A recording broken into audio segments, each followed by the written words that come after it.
bagi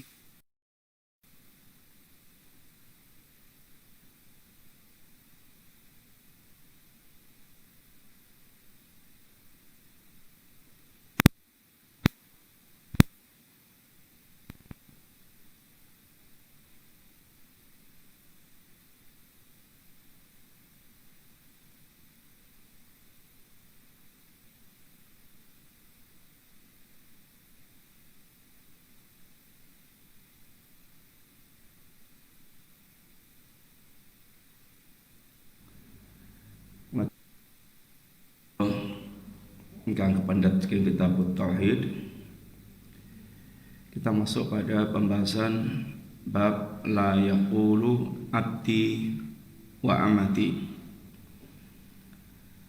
Tidak diucapkan itu hambaku dan hamba atau budak laki-lakiku, hamba laki-lakiku dan hamba perempuanku. Terus kita lihat pembahasan yang beliau bawakan di sini, termasuk di antara pembahasan yang berkaitan dengan tauhid. Yang tauhid itu inti ajarannya adalah terwujudnya pengagungan terhadap Allah Subhanahu wa taala. Sehingga termasuk dalam masalah panggilan, maka jangan sampai ada panggilan-panggilan yang menunjukkan perkara yang memiliki makna tidak mengagungkan Allah atau kurang mengagungkan Allah Subhanahu wa taala. Kalimat abdi, hambaku, untuk memanggil budaknya dengan istilah abdi, yaitu hambaku, maka kalimat ini hanya layak dinisbatkan untuk Allah Subhanahu wa taala, hambaku. Yang Allah dalam ayat mengatakan in kullun man fis samawati wal ardi illa atir rahman abda. Tidak ada seorang pun yang di langit maupun di bumi kecuali nanti akan datang kepada Allah dari kiamat kelak dalam keadaan sebagai seorang hamba. Sehingga kalimat hamba ini hanya layak digunakan untuk Allah Subhanahu wa taala. Sehingga memanggil budaknya dengan kalimat abdi, hambaku, ini termasuk kalimat yang bisa menyaingi Allah, memiliki makna mirip dengan Allah Subhanahu wa taala. Maka Rasulullah SAW itu menggantikan dengan itu makna yang lainnya atau dengan kalimat yang lainnya, supaya itu tidak rancu dengan Allah Subhanahu wa taala.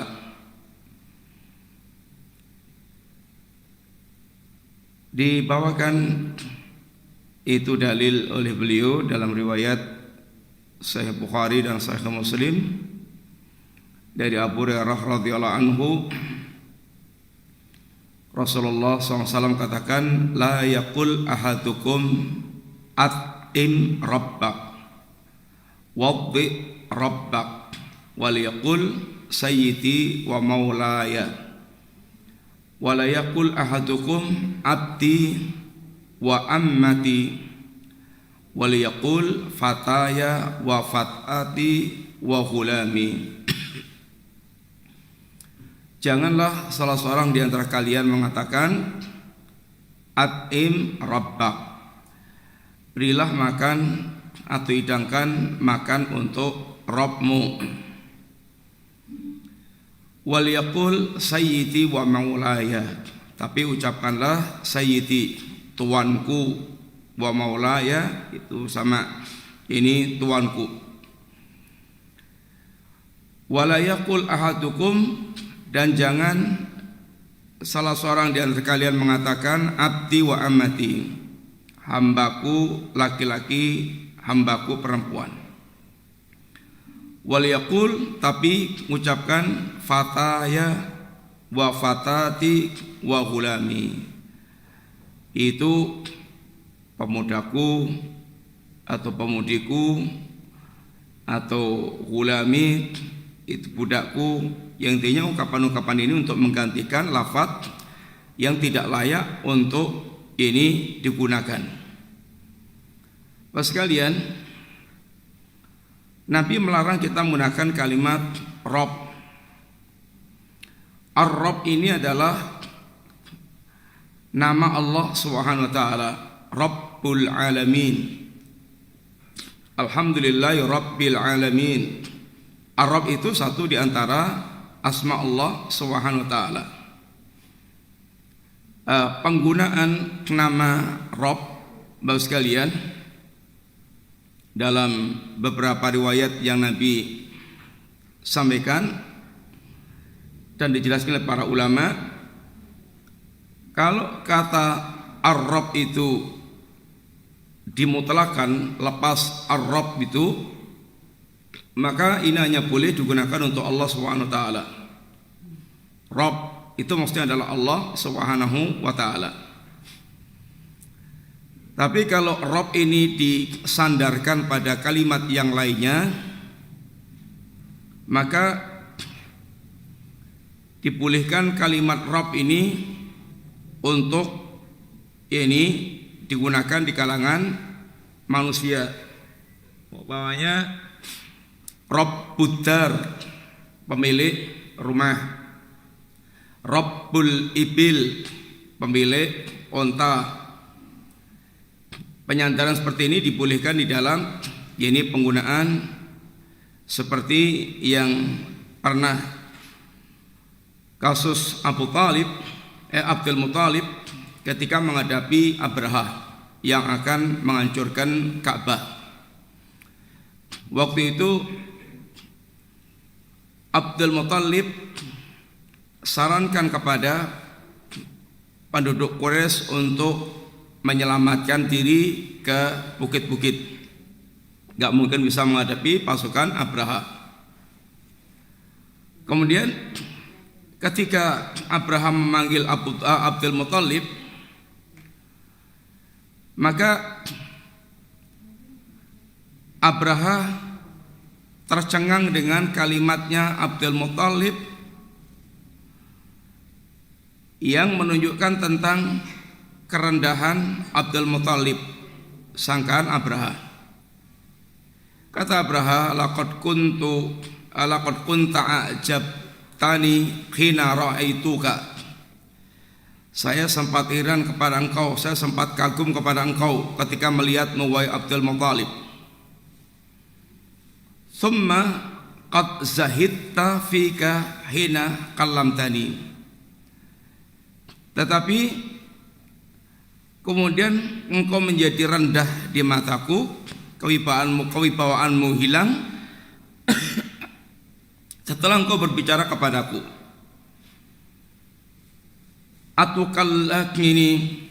Atukallimni fi mi'ati ba'ir. Kamu sampaikan padaku tentang 200 ekor unta yang kau miliki. Kata Abdul Muthalib ketika dia di hadapan Abraha, kata Abdul Muthalib, kembalikan unta-unta kami. Kembalikan unta-unta kami. Saya adalah Rabbul Ibil, saya adalah Robnya unta-unta, ini pemilik unta-unta. Adapun kalau Ka'bah, wa inna lil bait Rabban sayamna'uhu.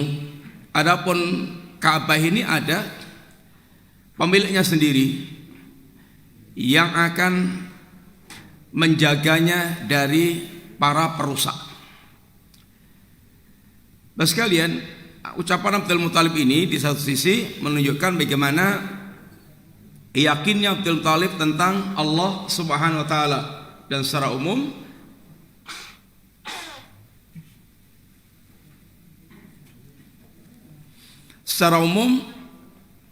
seperti yang telah kita sampaikan bahwa bangsa Quraisy atau bangsa Arab mereka semuanya percaya kepada Allah Subhanahu wa taala. Secara ini keyakinan umum tentang Allah taala. Hanya mereka musyrik di dalam peribadatan yang mereka tujukan kepada selain Allah, yaitu berhala-berhala mereka. Di sini yang sekedar ingin kita sampaikan bahwasanya kalau Rob itu disandarkan kepada yang lainnya, maka dibolehkan dipakai untuk atau penggunaannya dalam ini ungkapan sehari-hari, Rabbul Ibil, Rabbud Dar dan seterusnya.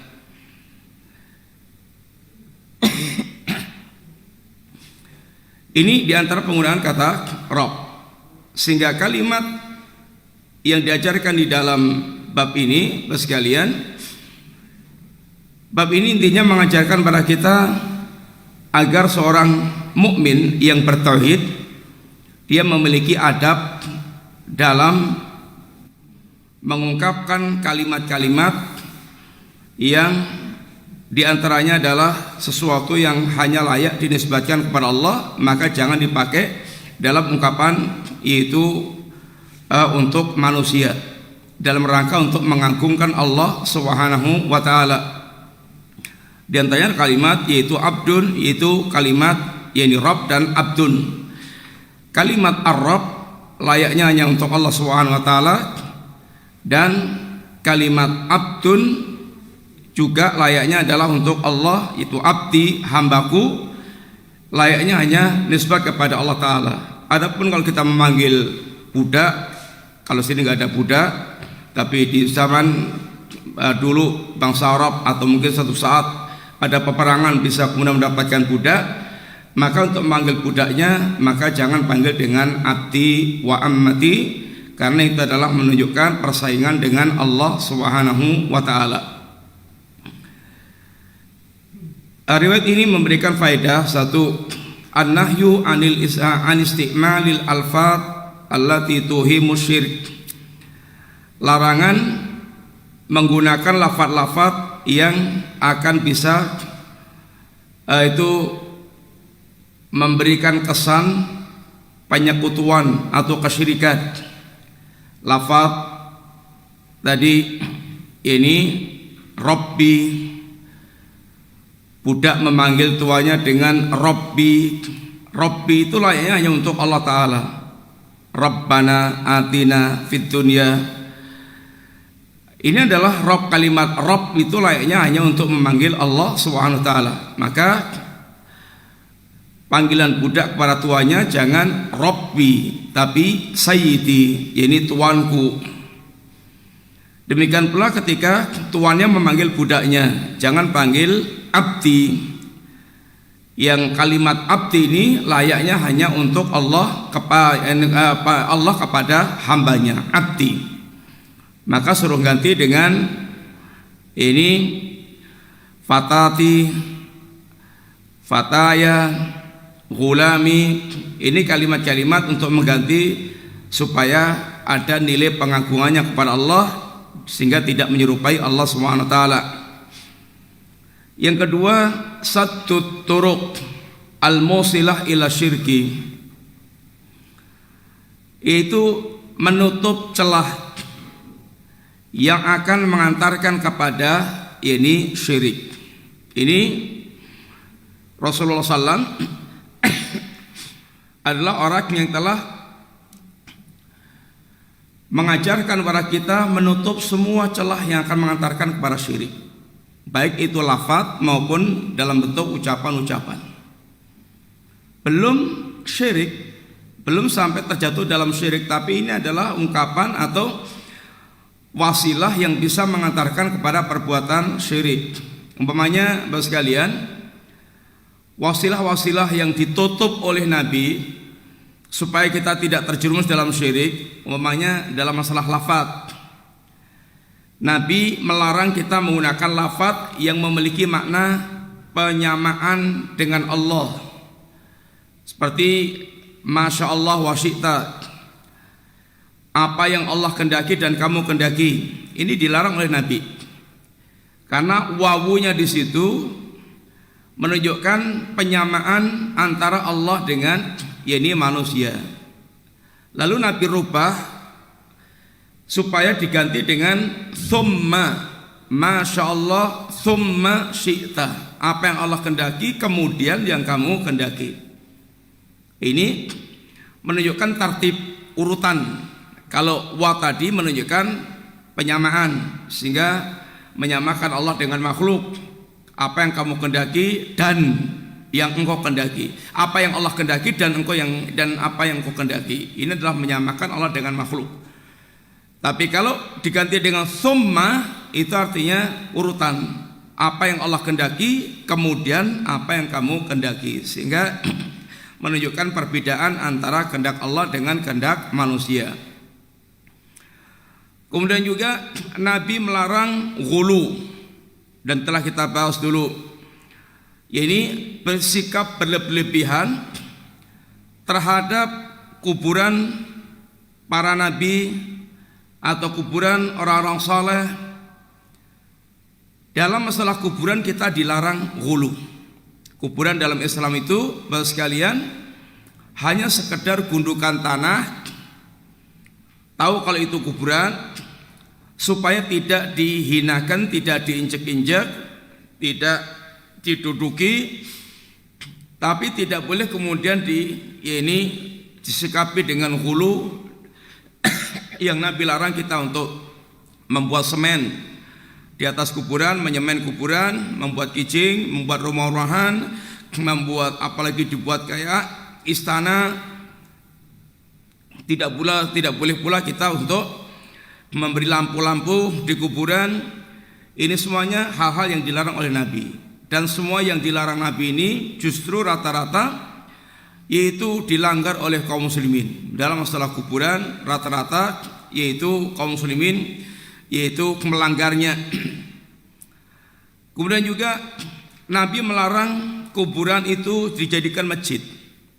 Maksudnya kuburan dijadikan masjid itu membangun masjid di kuburan atau menjadikan kuburan tempat melakukan berbagai macam ibadah.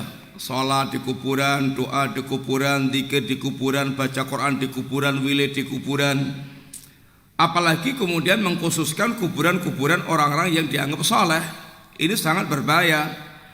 Ini akan sangat memberikan kesan keramat pada kuburan tersebut.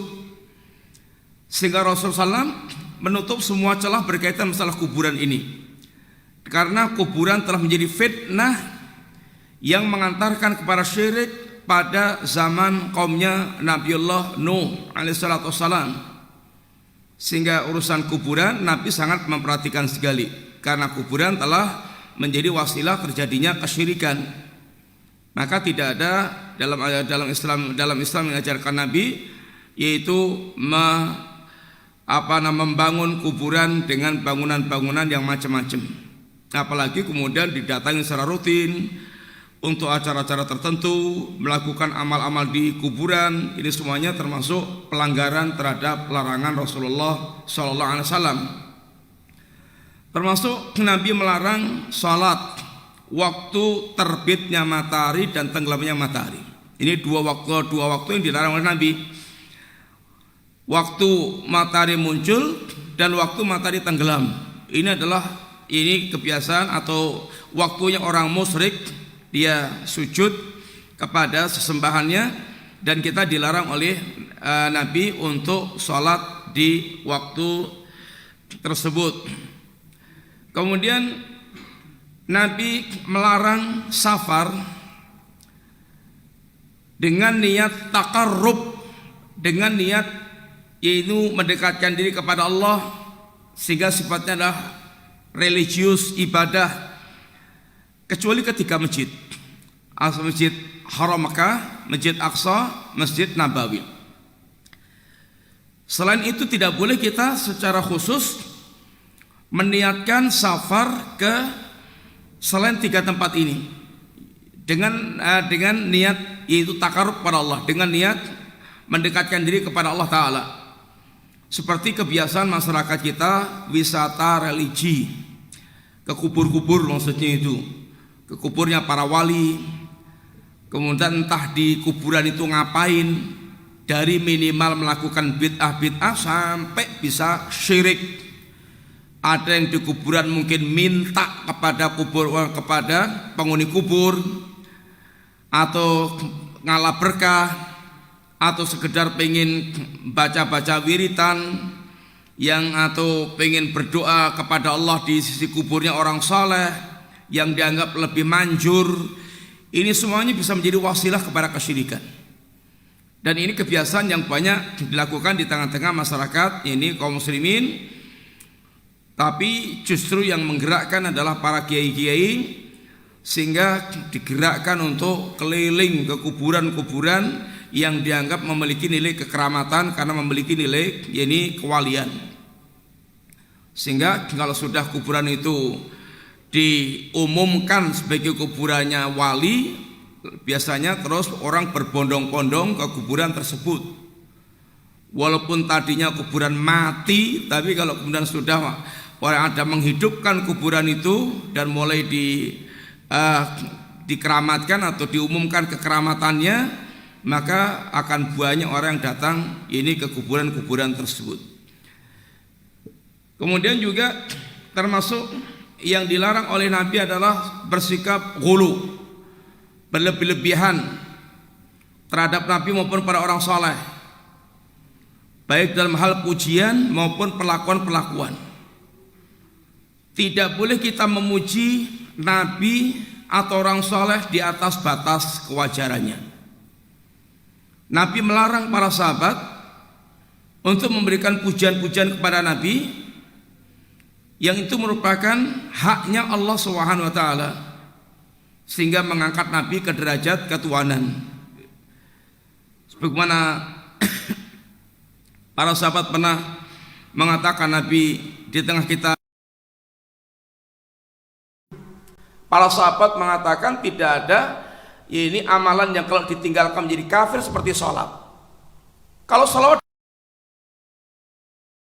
walaupun dia ini melakukan sesuatu yang melakukan sesuatu yang sangat kurang dalam agamanya, tidak bersolawat kepada Nabi, tapi kalau mengatakan solawat lebih wajib dibandingkan sholat, ini sudah keterlaluan.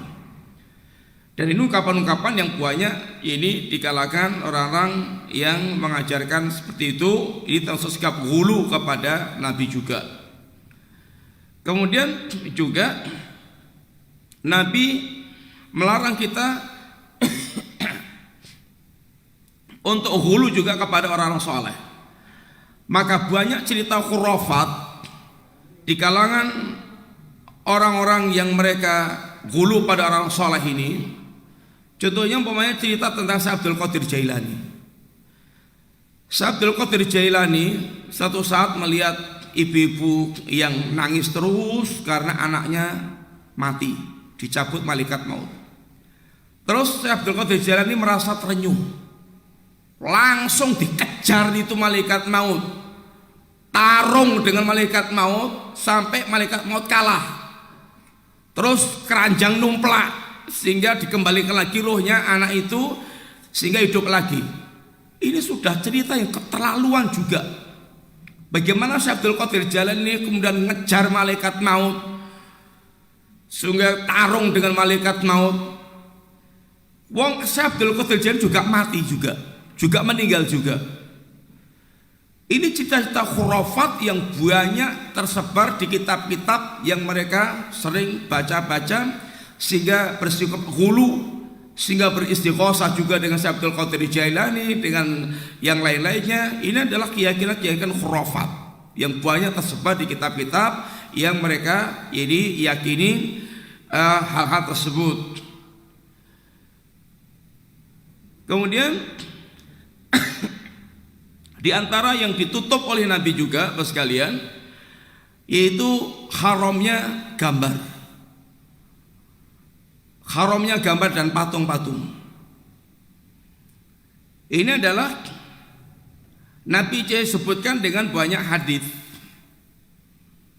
Kalau mau protes ya protes kepada Nabi sekarang ini kalau nerangkan agama dilaporkan dianggapnya bertentangan dengan ini apa yang di masyarakat. Ya agama ini memang untuk memperbaiki masyarakat, bukan untuk ngikut masyarakat. Agama ini yaitu memperbaiki masyarakat supaya manusia itu hidupnya lempeng lurus, tidak menyimpang, tidak ikut-ikut setan.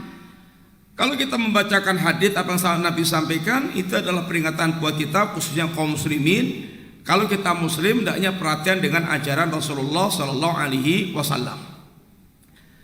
Seperti umpamanya Nabi katakan, qala Allah taala dalam hadis qudsi, "Wa man atlamu mimman daba yakhluqu ka khalqi falyakhluqu dzarratan aw liyakhluqu habbatan aw liyakhluqu sya'iratan." Siapa yang lebih zalim dibandingkan orang yang mereka menciptakan seperti ciptaanku, maka hendaklah dia menciptakan zarrah, biji, atau menciptakan ini habbah, yaitu biji-bijian yang bisa nukulkan. Enggak ada orang bisa membuat biji gandum atau biji yang lainnya yang kemudian bisa nukul seperti Allah membuat biji kemudian bisa menjadi ini bisa tukul tumbuh menjadi pohon. Kemudian dalam hadis juga Nabi sebutkan banyak diantaranya asyaddu nasi adzaban yaumal qiyamah alladzina yudahiuna bi khalqillah.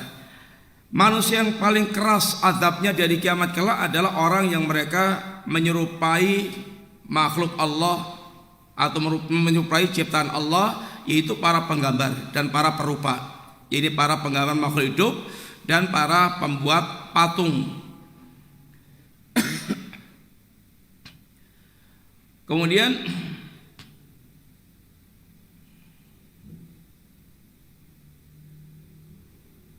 di antara hadis Nabi yang lainnya adalah man sawwara suratan, barang siapa yang dia menggambar sebuah gambar, kullifa ayyang fakha fiha arru walaysa binafikin, nanti di akhirat Allah akan perintahkan dia untuk memberikan ruh, untuk mengisi ruh, dan dia tidak akan bisa yaitu mengisikan ruh kepada gambar buatannya itu. Kemudian juga Nabi sebutkan dalam hadis yang lainnya, ketika Nabi pesan kepada Ali bin Abi Thalib, kata Nabi, Allah ab'atsuka ala ma ba'athani alaihi Rasulullah. Ali pernah berpesan kepada temannya, mau enggak aku utus kamu seperti Nabi mengutusku dulu? Apa kata Nabi kepada Ali? Allah tada suratan illa tamastah wala qabran musrifan illa sawaitah. Jangan kamu biarkan patung kecuali kamu hancurkan, dan jangan kamu biarkan kuburan yang dimuliakan kecuali kamu ratakan dengan tanah. Ini semuanya Bapak sekalian adalah hal-hal yang Nabi tutup, yang akan bisa menjadi wasilah terjadinya kesyirikan, itu kesyirikan. Maka di antara faedah dari hadis di atas, penggunaan yaitu kata Rob, dari budak memanggil tuanya dengan Robbi, kemudian tuanya memanggil hambanya dengan abdi. Ini dilarangnya oleh Nabi dalam rangka untuk menutup celah yang bisa mengantarkan kepada kesyirikan.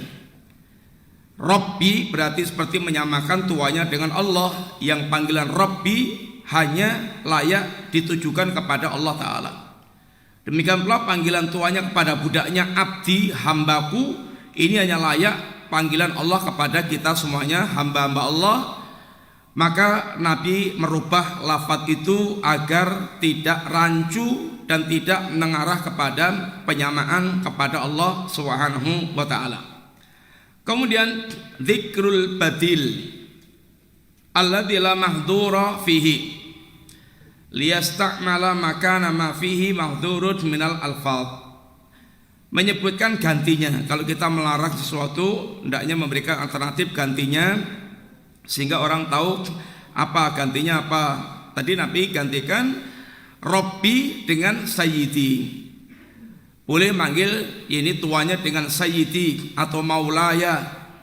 Kemudian abdi dengan fataya atau fatati atau gulami. Ini adalah menggantikan sesuatu yang dilarang kepada sesuatu yang dibolehkan. Kemudian kita masuk pada bab berikutnya sekalian, yaitu la yuraddu man sa'ala billah. Tidak ditolak orang yang meminta dengan nama Allah Ta'ala. Ini juga kaitannya dengan bab pengagungan kepada Allah. Di antara pengagungan seorang hamba kepada Allah, ahli tauhid kepada Allah itu sekalian, kalau ada orang minta dengan nama Allah, maka kita dalam rangka mengagungkan Allah suruh memberi, jangan ditolak. Tapi kalau di negeri kita ini jarang banget kita dapatkan orang minta dengan nama Allah Ta'ala. Atas nama Allah saya minta kamu ini, jarang banget. Tapi kalau di kalangan bangsa Arab ini yang seperti itu menjadi hal yang ini sudah biasa. Maka Nabi ajarkan sesuatu yang diminta yaitu karena Allah, maka dengan nama Allah, maka hendaklah dia diberikan. Dari Ibnu Umar radhiyallahu anhu qala Rasulullah SAW, dari sahabat Ibnu Umar radhiyallahu anhu, beliau mengatakan, bersabda Rasulullah sallallahu alaihi wasallam, man ista'adha billah fa'iduhu. Barang siapa minta perlindungan dengan menyebut nama Allah, maka lindungilah dia. Wa man sa'ala billah fa'atuhu. Barang siapa minta dengan menyebut nama Allah, maka berilah. Wa man da'akum fa'ajibuhu. Barang siapa dia mengundang kamu, maka penuhilah undangannya. Wa man sana'a ilaikum ma'rufan fakafi'uhu. Barang siapa berbuat baik kepada kamu, maka balaslah dengan yang setimpal. Fa illam tajidu ma tukafi'unah. Kalau kamu tidak mendapatkan untuk membalas yang setimpal, fad'u lahu, doakan dia, hatta tura annakum qad kafa'tumuhu, sampai kamu lihat bahwa doa kamu itu telah ini mencukupi pemberian dia. Sekalian, ini juga bab ini juga berkaitan dengan bentuk-bentuk pengagungan kita kepada Allah Subhanahu wa taala. Kalau ada orang meminta dengan menyebut nama Allah, maka jangan ditolak. Tapi ini tentu ada yaitu rinciannya. Barang siapa yang dia meminta, maka yaitu berilah. Di sini ada rincian yang jelaskan para ulama. Di antaranya yang pertama, kalau orang ini menyebut nama Allahnya itu jarang-jarang, artinya hanya sesekali dia meminta dengan menyebut nama Allah, dan itu sesuatu yang menjadi kebutuhan dia, maka permintaan orang seperti ini, kalau permintaannya itu permintaan yang wajar, maka hendaklah kita berusaha untuk memenuhinya. Permintaan yang tidak memberatkan kita. Kalau memberatkan kita, membuat madarat kita, ya tidak perlu dipenuhi. Umpamanya, demi Allah saya minta rumah kamu, terus kita bar itu nggak punya rumah, gelandang, ya nggak boleh. Kita nggak perlu ngasih kepada orang tersebut karena memberatkan dan membuat madarat kita. Kemudian kalau permintaannya itu menjadi haknya dia, umpamanya dia ngutangi kita utang dengan dia, lalu dia nagih, demi Allah saya minta utang kamu lunasi. Saya minta utang kamu lunasi.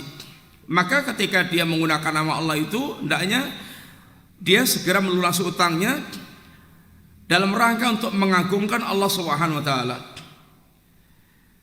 Kalau permintaannya itu dalam bentuk kemaksiatan, maka nggak boleh kita penuhi. Demi Allah, kamu harus putuskan dengan si fulan.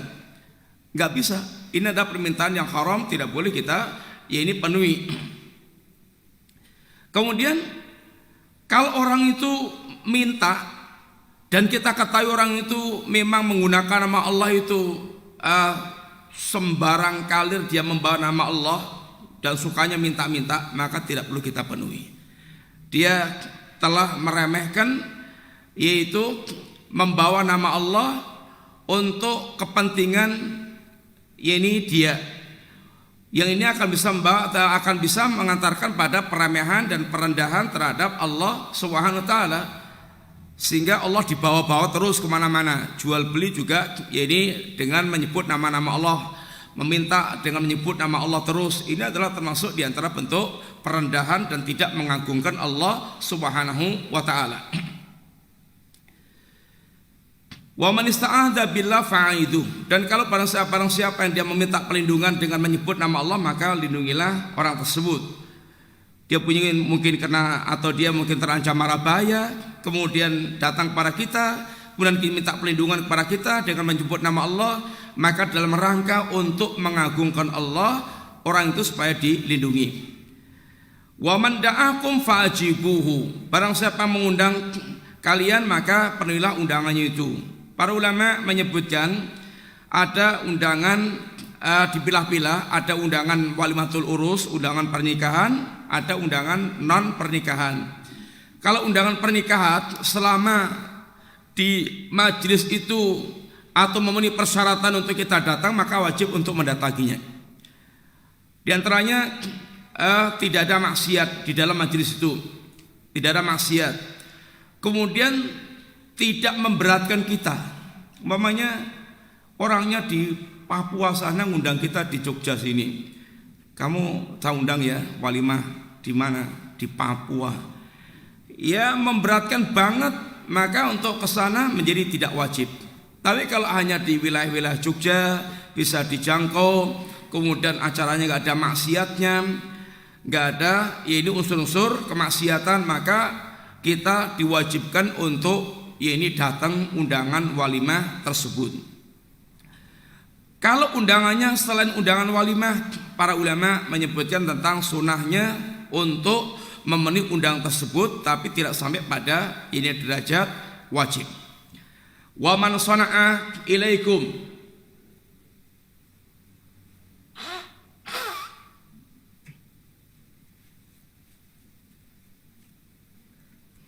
wa man sana'a ilaikum ma'rufan.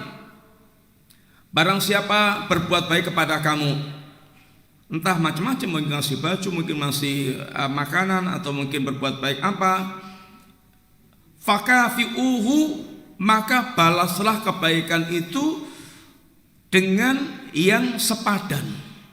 Balaslah dengan yang sepadan.